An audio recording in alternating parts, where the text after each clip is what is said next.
ভারত সীমান্তে push in ইস্যুতে এই মুহূর্তে রীতিমতো মুখোমুখি অবস্থানে রয়েছে বিজেপি ও বিএসএফ। যে কোনো মূল্যে এই পুশ ইন ঠেকাতে বিজেপির সঙ্গে যোগ দিয়েছে স্থানীয় বাসিন্দারাও। এমতাবস্থায় দুই দেশের কূটনৈতিক নিয়েও উঠেছে নানা প্রশ্ন। সীমান্ত যখন উত্তপ্ত, ঠিক সেই মুহূর্তেই বাংলাদেশকে বিশেষ বার্তা দিয়েছে নয়াদিল্লি। শুক্রবার এক সংবাদ সম্মেলনে ভারতের পররাষ্ট্র মন্ত্রণালয়ের মুখপাত্র রণবীর জয়সওয়াল বলেন, অবৈধ অভিবাসীদের প্রত্যাবাসনের ক্ষেত্রে একটি দ্বিপক্ষীয় ব্যবস্থা বিদ্যমান। আমরা এসব বিষয় বাংলাদেশের কাছে পাঠাই যাতে তারা সংশ্লিষ্ট ব্যক্তিদের নাগরিকত্ব যাচাই করতে পারে। আর একবার তা যাচাই হয়ে গেলে আমরা প্রত্যাবাসন প্রক্রিয়া এগিয়ে নিয়ে যাব। তিনি বলেন, বাংলাদেশের কাছে এমন বেশ কিছু আবেদন পাঠানো হয়েছে। আমরা আশা করি সেগুলো যত দ্রুত সম্ভব নিষ্পত্তি করা হবে, যাতে ভারতের অবৈধভাবে অবস্থানকারী ব্যক্তিদের প্রত্যাবাসন সুষ্ঠু ও কার্যকরভাবে সম্পন্ন করা যায়।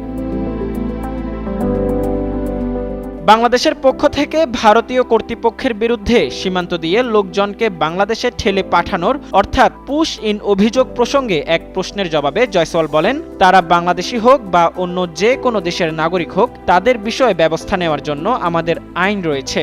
সে আইন অনুযায়ী তাদের সঙ্গে আচরণ করা হবে।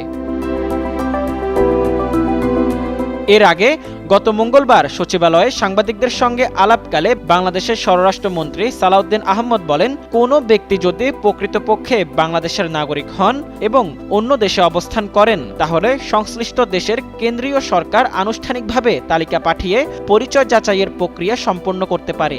সেই ক্ষেত্রে আন্তর্জাতিক ও আইনগত নিয়ম মেনে প্রত্যাবাসনের ব্যবস্থা নেওয়া হবে। তবে বর্তমানে এ ধরনের কোনো আনুষ্ঠানিক আবেদন সরকারের কাছে ঝুলে নেই বলেও জানান তিনি।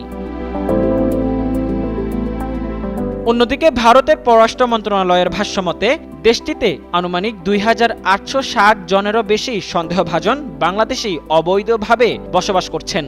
দেশটি মনে করে এদের বৈধ ও আনুষ্ঠানিক প্রক্রিয়ায় যাচাই বাছাই ও প্রত্যাবাসন করা প্রয়োজন। কিন্তু দ্বিপাক্ষিক আইনি ও কূটনৈতিক প্রক্রিয়া অনুসরণ না করে বিএসএফ প্রায় চোরাগোপ্তা পথে তাদের জোরপূর্বক বাংলাদেশের অভ্যন্তরে ঠেলে দেওয়ার অপচেষ্টা করছে, যা স্পষ্টই আন্তর্জাতিক আইনের